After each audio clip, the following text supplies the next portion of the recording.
The invitation came on a Wednesday in February, slipped between a hydro bill and a flyer for a pizzeria that had closed 2 years ago. Nolan Frazier almost missed it entirely. He was standing in the narrow kitchen of his apartment in the East End of Toronto, still in his coat, one hand sorting through the day's mail, while the other held his phone against his shoulder.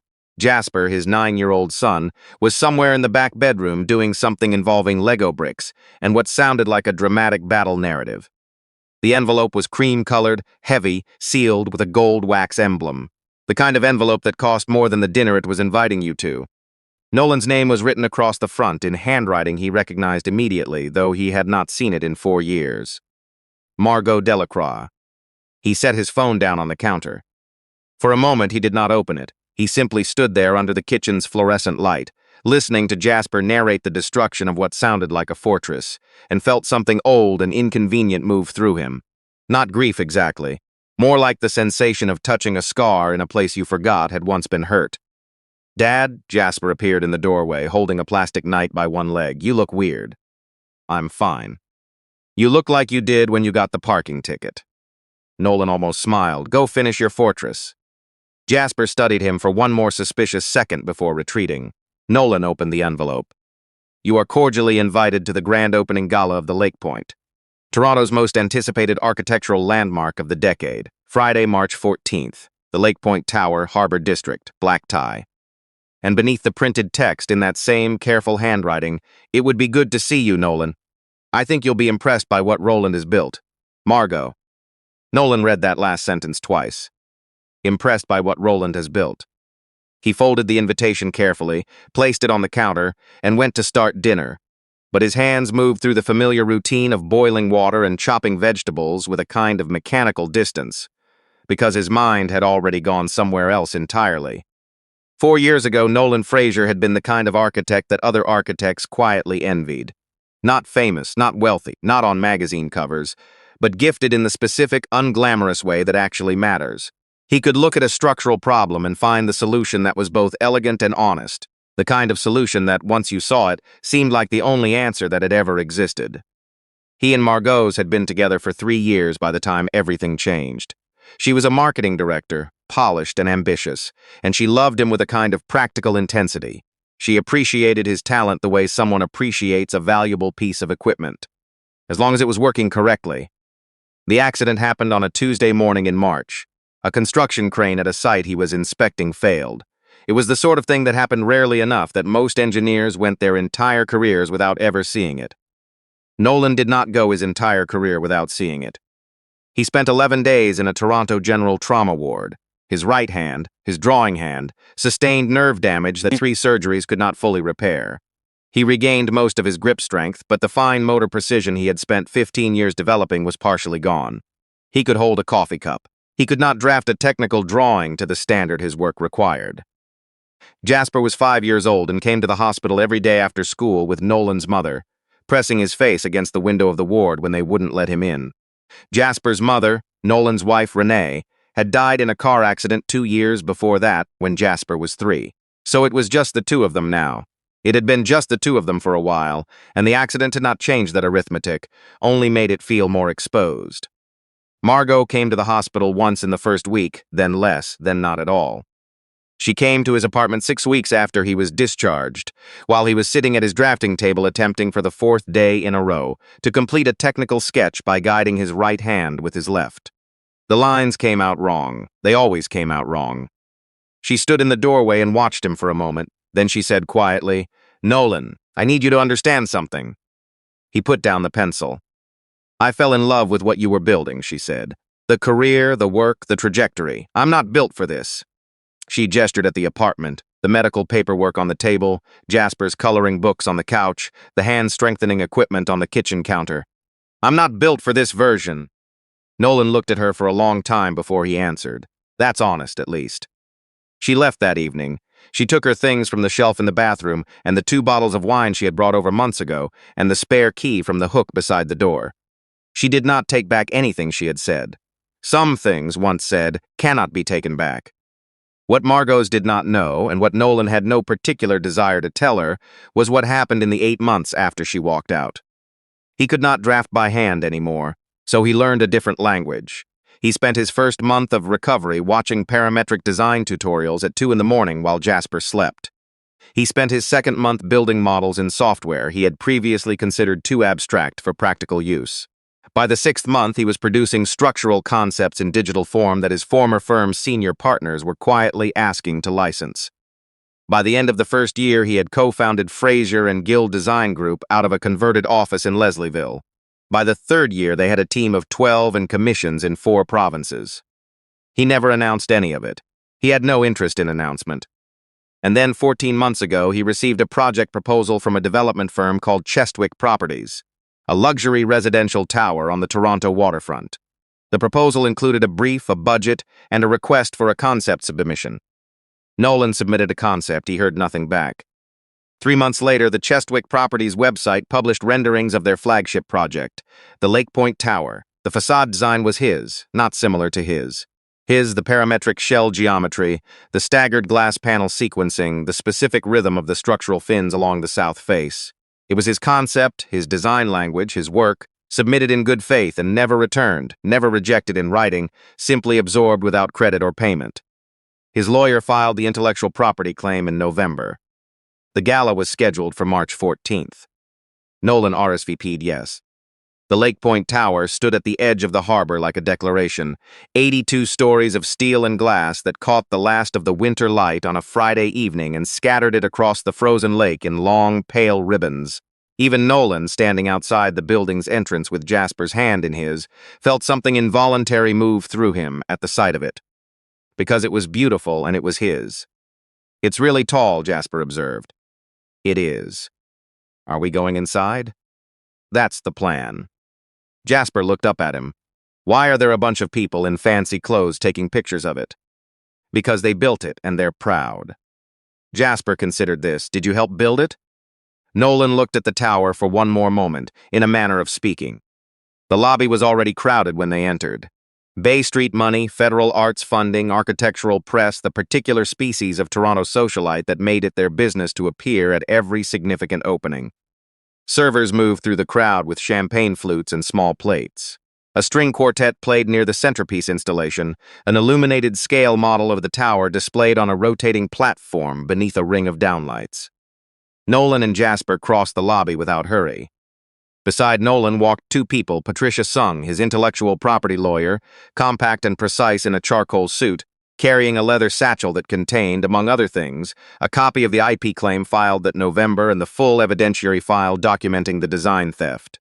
On Nolan's other side walked Graham Gill, his business partner, quiet, calm, a man who had learned over 3 years of working with Nolan that silence was often more effective than speech. They attracted attention without intending to. Not because they looked like security, not because they were dressed to impress, but because they moved with a particular quality of people who already knew what was going to happen that evening. That certainty in a room full of people performing confidence was genuinely unsettling to observe. Margot saw them first. She was standing near the far end of the lobby beside Roland Chestwick, broad-shouldered, silver at his temples, wearing the expression of a man who had spent 20 years practicing the look of success.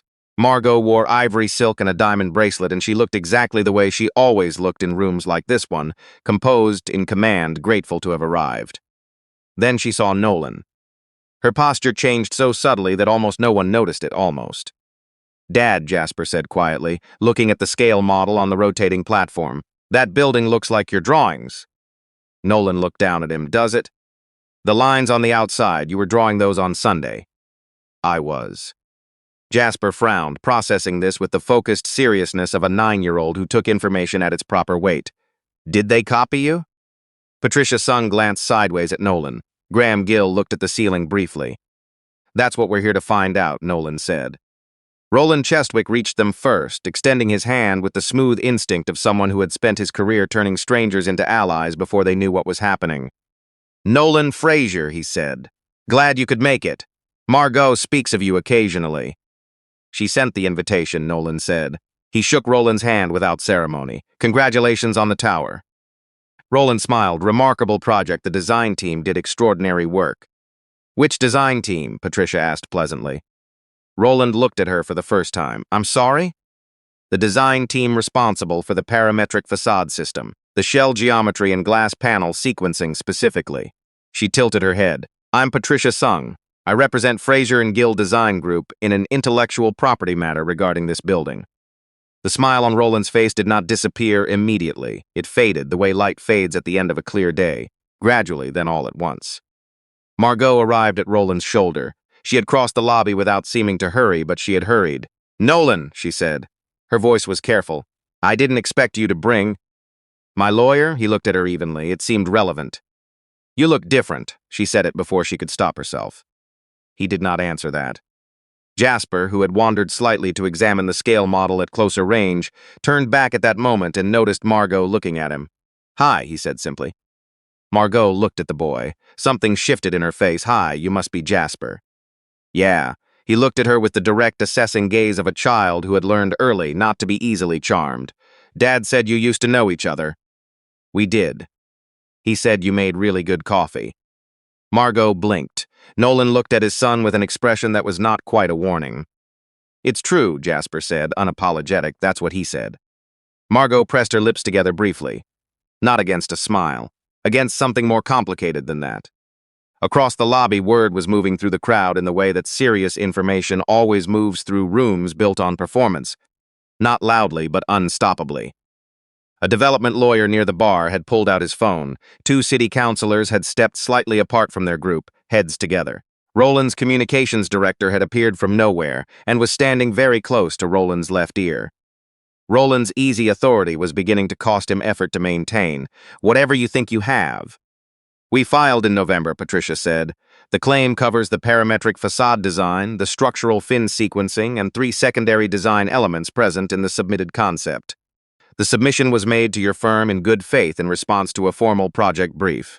You received it, retained it, and incorporated it without attribution, agreement, or compensation." Roland lowered his voice. "This is my opening night." "Yes," Patricia agreed, "it is." The words landed in the space between them with quiet finality.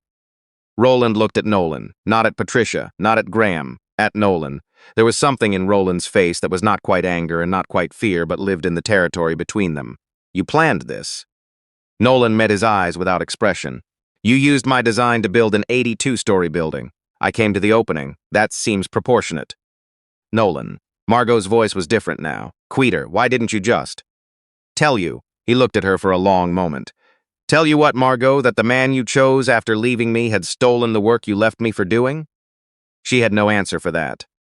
The string quartet continued somewhere across the lobby. The champagne kept moving.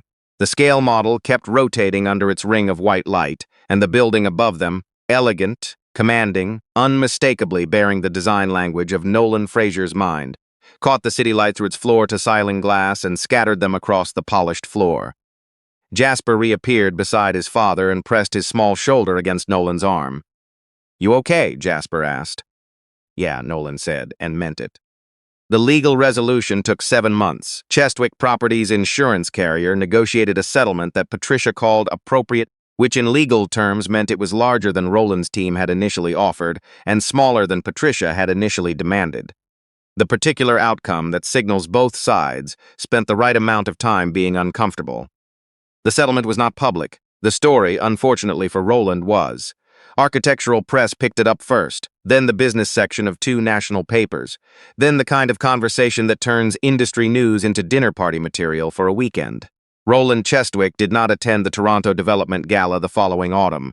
Margot's name disappeared from the company's public-facing materials around the same time. Nolan did not follow the news of it closely. He had other things to follow. The school art exhibition was held on a Thursday evening in late October. It was the kind of event that public schools organize with remarkable ambition.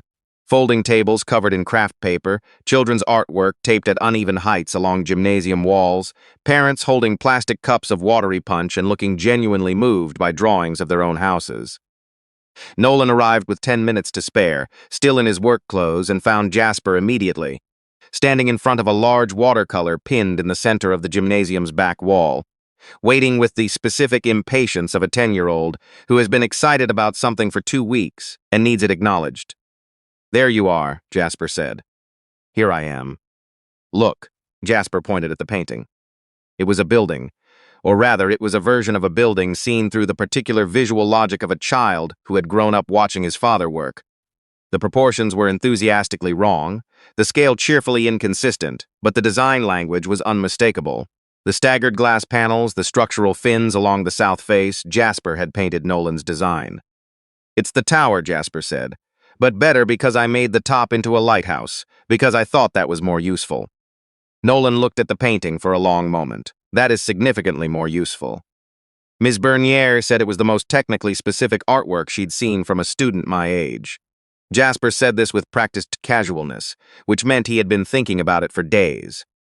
Nolan put his arm around his son's shoulders and they stood there together, looking at the lighthouse tower with its improbable proportions and its careful, earnest detail. "Dad." "Yeah." "That lady is here." Jasper's voice was matter-of-fact, the one from the lobby, Margot. Nolan turned. She was standing near the gymnasium entrance in a gray wool coat, looking slightly uncertain, which was not an expression he had seen on Margot often. She was holding a small card. She had clearly arrived, seen him, and was now deciding whether to stay or leave. She made the choice when their eyes met. She crossed the gymnasium slowly. "I heard about the exhibition," she said. "The school newsletter. I'm still on the mailing list somehow." A pause. "I wasn't sure if it was appropriate to come." Jasper looked at her with calm assessment. "It's fine," he said. "It's a public event." Margot looked at the painting. Something crossed her face that she didn't try to hide. "Is that—" "It's a lighthouse," Jasper said. "But the outside is like Dad's design, because it's the most interesting building I know." Margot did not speak for a moment. "I'll go get Punch," Jasper announced, and left with the unhurried efficiency of a child who understood, better than he was given credit for, when adults needed a moment alone. They stood at the edge of the gymnasium while noise continued around them, children and parents and plastic cups. Nolan looked at Jasper's painting. Margot looked at the floor, then at the painting, then at Nolan. "I'm sorry," she said, not elaborately, not with a prepared speech, just that. "I know," he said. "Not just about the design, about all of it." She exhaled slowly. "I told myself I was being honest when I left, that I was being practical, that I was doing you a kindness by not staying when I couldn't." She stopped, but I was afraid. I was afraid of how difficult it was going to be, and I called that honesty. Nolan was quiet for a moment. Outside, through the gymnasium's high windows, the October dark had settled fully over the neighborhood. Interior light caught the glass and turned the windows into mirrors. "You were honest about what you were feeling," he said finally. "I'm not sure that's the same thing as being wrong." She looked at him. "How are you not angry?" He almost smiled. "I was angry for a while." "And now?" He thought about it. "Now I think that losing you was the thing that forced me to rebuild differently. And rebuilding differently was what built everything else." He looked at the painting, including the design that became the building we were just in a lawsuit over, which is either ironic or something more interesting than ironic. "I haven't decided." Margot laughed quietly and briefly, the way people laugh when something strikes them as both funny and terrible at once. Then she was quiet again. "Roland and I ended it," she said, "after everything came out." Nolan nodded once. He had heard. He did not say he had heard. "I keep thinking about what you said in the lobby, about telling me, about Roland." She looked at him directly. "Why didn't you?" "Because it wasn't my place to interfere with your life." He turned to face her then, and his voice stayed calm and unhurried in the way that had unsettled her at the gala. "And because part of me needed to know whether you already knew." Margot stilled. "Did you think I did?" "No," he said it clearly. "I never thought you did." She looked down at her hands. "For what it's worth, if I had known." "It's worth something," he said. "Yes." Jasper returned, carrying 2 cups of punch with the solemn precision of someone transporting something fragile. He handed one to Margot without being asked and kept the other for himself. Margot accepted it, looked at the boy. "Your painting is really something," she told him. Jasper looked at her, weighing the sincerity of this. "It would be better if it were real," he said. "A lighthouse on the harbor would actually help boats." "It would," she agreed. "Dad could probably design one." He probably could. Jasper looked between them with the serene assessment of a child who has reached his conclusions and is content to let events proceed at their own pace. They stood like that for a while, the 3 of them, while the exhibition went on around them and the painting stayed pinned to the gymnasium wall with its lighthouse shining out over a harbor made from imagination and careful observation and a child's particular faith that the things his father built were worth keeping. Nolan looked at Jasper beside him, at the painting, at the evening light making mirrors of the windows. He had not planned to rebuild the way he did. He had not planned any of it. The accident, the loss, the slow and difficult reinvention, the work that grew quietly for years before anyone outside his firm knew it existed. He had not planned to arrive at an opening night with his lawyer and his partner and his son and feel, standing in a room full of people trying to project importance, like the least interested person in it. But that was the thing about losing what you thought was essential. Sometimes what was left after the loss turned out to be more than enough. Sometimes it turned out to be the point entirely. Jasper tugged his sleeve. "Can we look at the other paintings now?" "Yeah," Nolan said, "we can." They walked together across the gymnasium floor, and Nolan did not look back.